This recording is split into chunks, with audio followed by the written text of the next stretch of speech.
Today, I thought we would talk about dry fire, specifically what it looks like to incorporate dry fire into the entire live fire training program for like a law enforcement shooting training program. This is one of the questions I get the most offline. What does your program look like? How do you train it? How do you introduce it? How do you manage it? How do you assess it? What does your rubric look like? So today I thought we'd go through some of those pieces and talk about what our dry fire program looks like and how it functions. To start off, what it's important to understand the way our program is built. So a lot of law enforcement programs have like a dry fire week. So it's like 40 hours and they go Monday through Friday, or maybe it's 80 hours. So they go Monday through Friday, take the weekend off, Monday through Friday, and it's 2 weeks of continuous firearms training all at once, but they don't do anything before and they don't do anything after until they graduate. And that's not the way our program is structured. The way our program works is about 9 or 10 weeks into the academy, our skills groups start coming down for their first live fire session. And we're going to see them more or less once a week for the next 3 months or so. There'll be a few weeks in there where there's a break and maybe there's 2 weeks between training sessions. So maybe it's 3.5 months. But more, like I say, on average, we see them once a week, every week for around 3 months. So they have 9 or 10 weeks in the academy where they haven't had any firearms yet. We have their training, and then they've got a handful of weeks afterwards before they graduate, and we get to see them once a week or so. So prior to them ever coming down for any live fire training, like if they're going to come see us on week 10 for the first live fire training session, on week 8, ideally week 9 if schedule requires it, but somewhere like 1 or 2 weeks before, we go out to the academy and we do a guided dry fire training session with them. So they've got their belts, they've got their guns, they've got dots and lights and all the things they need to have. We take them. We've got a big area where we can get the whole class in there, and it's safe to do dry fires. They can. It's a safe dry fire area. We ensure all the guns are unloaded, no magazines involved. There's no ammunition in the facility at all, so we don't have to worry about that. And then we walk them through the dry fire, like what we want to train them and how they're going to be expected to train on their own. So the first thing we talk about is vision. We teach them like, hey, aiming starts by picking a small spot on a target. Like the gun you have to pick out a destination for the dot before you ever even put the gun in your hand in order to be able to guide the gun where you want to go. So we talk about looking like how important vision is. And then we talk about how to build an index. So we start up on target, the dot's on the target, and we just have them bring the gun down, and then the gun back up and the gun back down. We just have them learn this piece of the index of just having the gun arrive softly, having the dot arrive softly and precisely on the spot they're looking at, what right looks like. When we're there, we wrap that out. We've got coaches over their shoulder guiding them, giving them corrections. We want them to understand what right is, what it looks like, what the assessment looks like, and how to self-assess.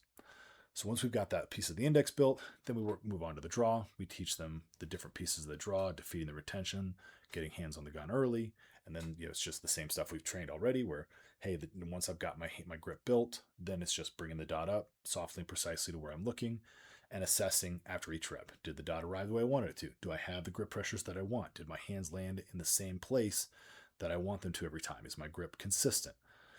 And we just rep that out, give them corrections, have them learn how to self-assess this piece of the draw or this piece of the training. We teach them how to train the draw, both in parts and then in whole and in conjunction with the index. And within like an hour, we've got shooters who had never touched a gun before. They've never drawn from a level 3 holster, and they are consistently drawing to an index. It's not necessarily super quick, but it's efficient. It looks, somewhat competent, and the gun is coming up. They're not fishing. The dot shows up, and they're able to talk about what they see. They're able to assess how it went and put the gun away and start over. So once we have that, then we move on to trigger presses, and we first introduce them with deliberate trigger press, just pressing the trigger back with no time limit. We want them to understand how to manipulate the trigger so that the dot doesn't move off the spot they're looking at, so that they can see what correct looks like. Doesn't take very long. Most of the time they get it. We're also there to kind of give corrections and guide their attention. A lot of these folks have never shot before, so they wouldn't necessarily be aware that the grip pressures are changing, or that we wanted them to direct their attention to their hand or the forearm or whatever, maybe the thumb, whatever's causing the dips or the problems. We want them to know what those look like and where to look to solve it, because they're going to have to self-assess on their own, after today. Then once we've got deliberate trigger press, we move on to all the immediate trigger presses. Those familiar with trigger control at speed, you're just pulling the trigger off of a beep of a timer, and you're trying to beat that beep. And we work all 4 different trigger positions. We work like from the wall, pulling straight through. We'd work over their finger just touching the trigger. We'd work it from an air gap like this, and then we have them work high up from the frame. So on the beep, they're going all the way off the frame, straight through the trigger in one motion, with the goal being to not have the sights disturbed. And we rep each and every one of those out. Coaches are over their shoulder, giving them guidance, giving them corrections, asking them what they see, showing them how to train so they can go home and train on their own. And we walk all the way through all of this, as well as covering how to set up a safe dry fire area, what they need to be aware of when they're dry firing, what the expectations are and the consequences of making mistakes, dry firing at home, and how to make sure that they're doing it correctly. And then we give them a packet that's got 3 different smartphone-based shot timer apps. One is for iPhone, one's for Android, and one works on either.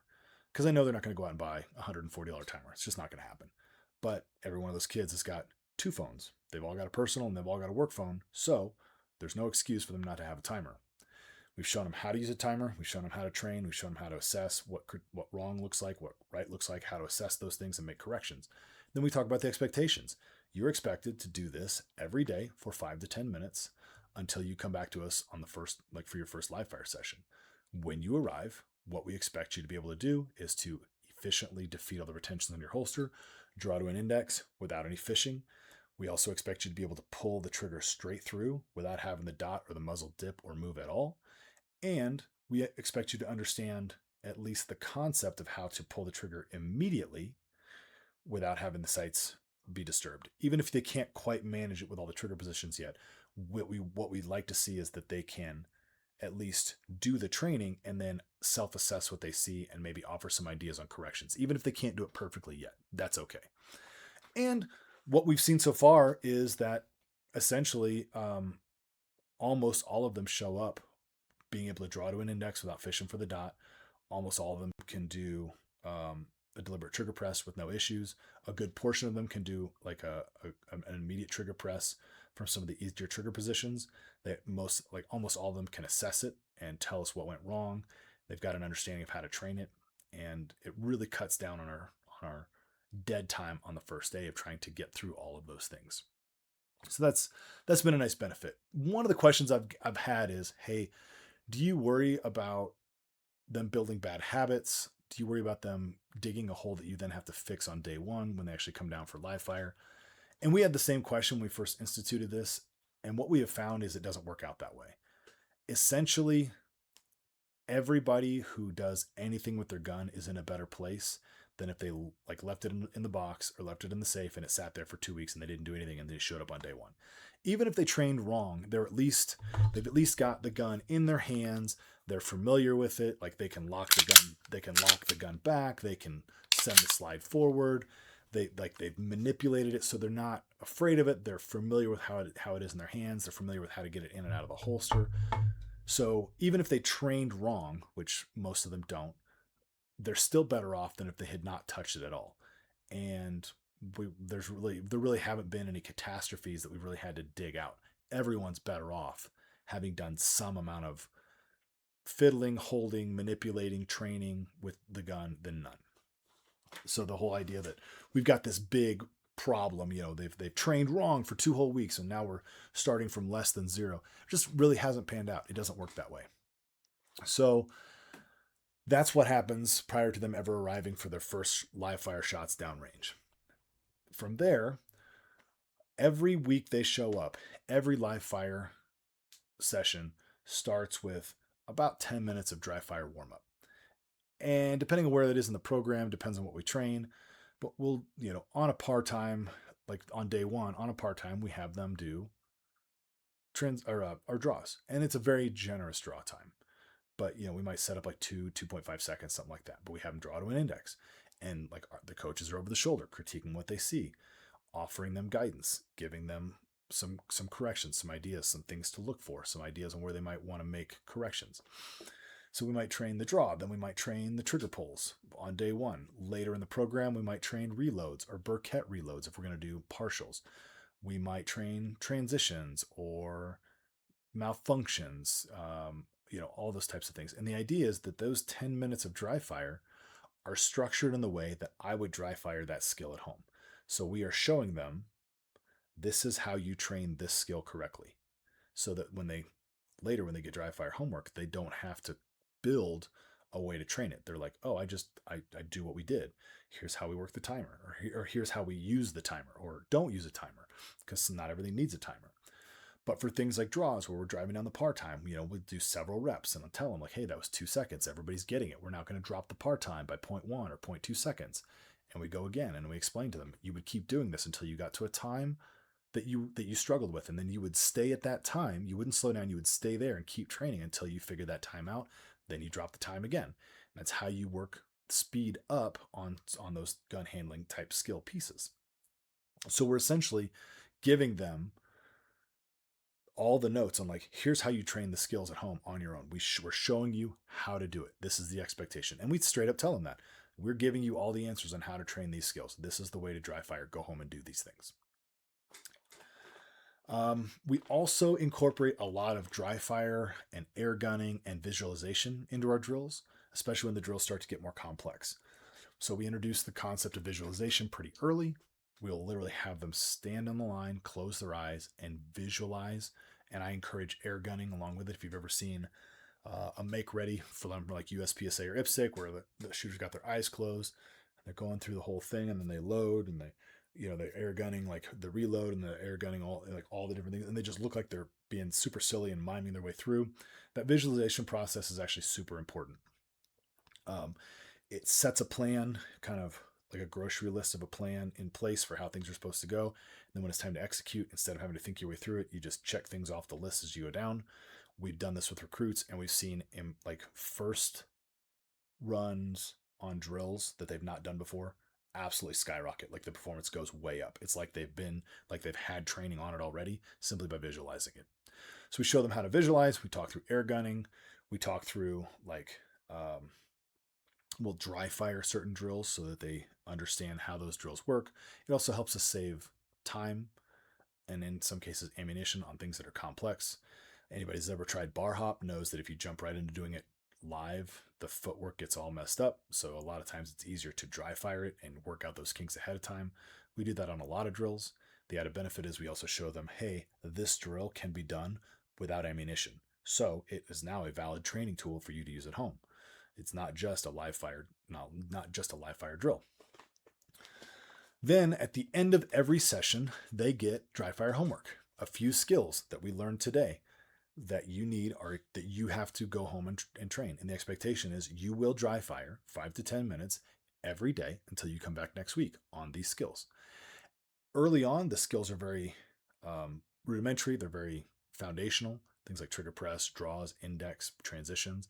Later, they get more complex. We start working in gun handling stuff like reloads, malfunctions, double feeds, like more complex malfunctions. Then even later, we start working in performance stuff like aggressive movement and kind of start layering. And as the weeks go on, additional skills get layered on. And the expectation is you're now training all of these. But we discuss you don't necessarily have to train all of them every day. Maybe Monday, you do your draws to index, trigger pulls, and transitions. And on Tuesday, you work on, draws, trigger pulls, and reloads. And then on Wednesday, maybe it's transitions with movement. And we'll work in a little designated target. Like we kind of build them up to how to dry fire intelligently instead of just I do everything every day and it takes me an hour, because no one's going to do that. We tell them 5 to 10 minutes is all you need. Pick a couple of skills, couple of drills, drill those for 5 or 10 minutes, and that's all you need. Do that every day. Another piece that we have is we require them to at least record one of their dry fire sessions every week and text it off to send it off to their coach, usually through a text message to our work phones. So the way our program works, every instructor has a handful of students that are theirs, and we coach the same people every time. So those people are always sending me videos. I look at them, I watch them, I send back feedback, and it does a couple of things. It makes sure that they are dry firing because they have to video it, and it's super simple. You're videoing the thing that you should already be doing anyway. We get a chance to see how they are dry firing, and we tell them, hey, verbalize what you saw and felt after each rep. Talk through how the rep went, what went well, what didn't. Just a couple seconds worth, and what corrections you want to make.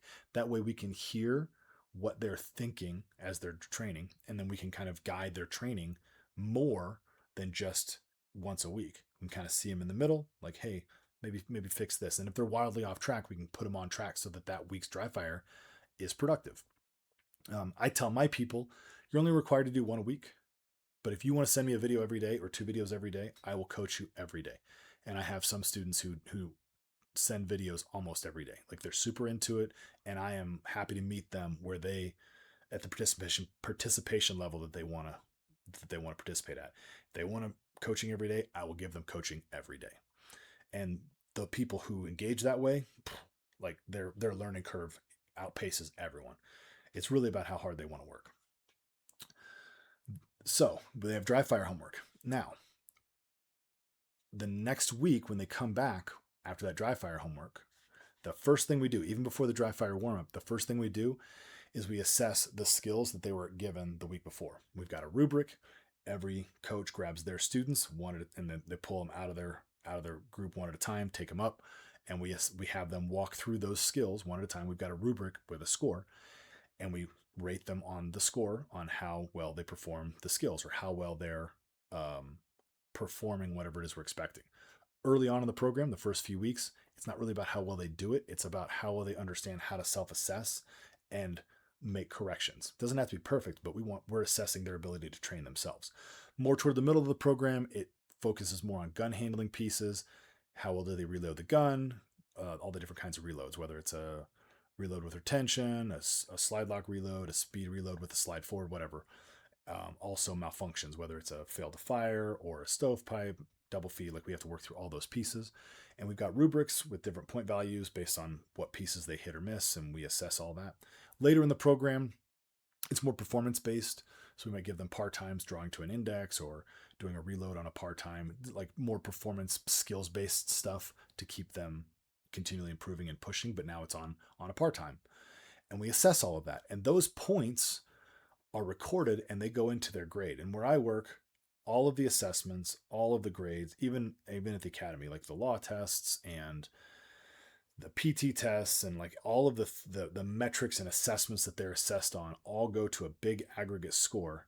And then every single recruit in that class is racked and stacked based on their score. And then badge numbers are handed out top to bottom.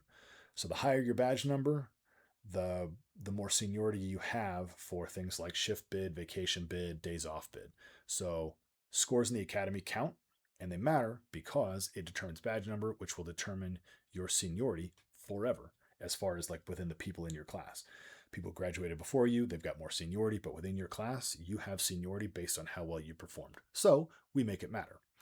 So we assess whether or not they performed on the like whether or not they trained and how well they did on the dry fire pieces from the week before. We assess all that, and then we go into the dry fire warm up before we start our live fire program for the day. All that told, like, it's maybe 20 minutes at the beginning of the day. We assess quickly. We do dry fire warm up where we show them how to train whatever the skills are that need to be trained. 10 minutes, and then we jump into live fire and off we go. And it works out really well that way.